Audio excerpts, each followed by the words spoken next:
Anti-government protests in Hong Kong are showing no sign of letting up.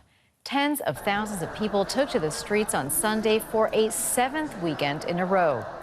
The rallies were initially sparked by a controversial extradition bill.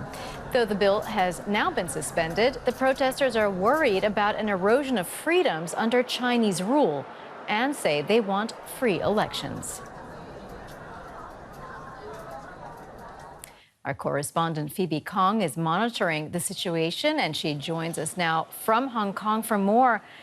So, Phoebe, the seventh weekend of protests in Hong Kong, but it seems that this time police are not taking any chances. We're hearing about additional security measures. What more can you tell us?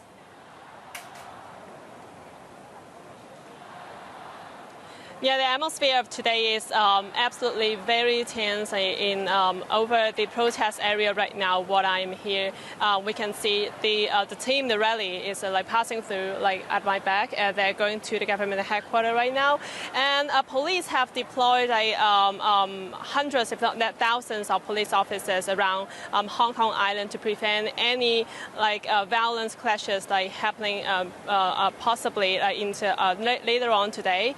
And yesterday, we know that the police, they have arrested several people out of they are suspected of producing some kind of bombs, and they are having some highly explosive materials in the factory. So this is also one of the reasons why the police they are very cautious about what's going on today, and suddenly the government and also some of the protesters, they are worried about things will go out of control after the rally, the peaceful rally today. Well, it's safe to say that China is monitoring what's happening in Hong Kong very closely. It's called the protests, it's blaming the protests on extremists, external forces.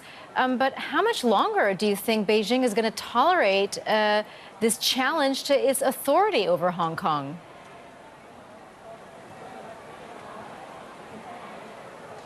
Yeah, you're right. This is definitely one of the biggest and largest movements since Hong Kong was handed back to Chinese rule in 1997, 20 years ago. And there are some rumors recently, in recent weeks, that saying that Chinese government, they might have a chance to deploy the Chinese army to in Hong Kong to control the situation if the situations really go out of control and things turn really violently.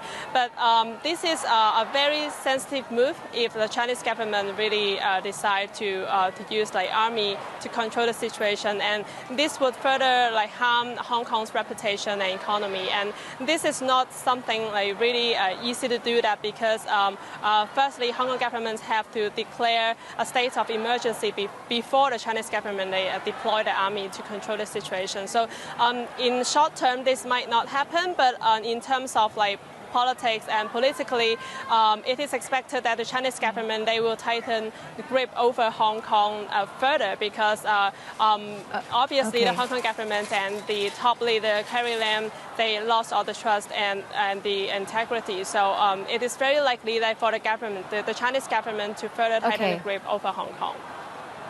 All right, Phoebe Kong, we have to leave it there. Thank you so very much for your reporting.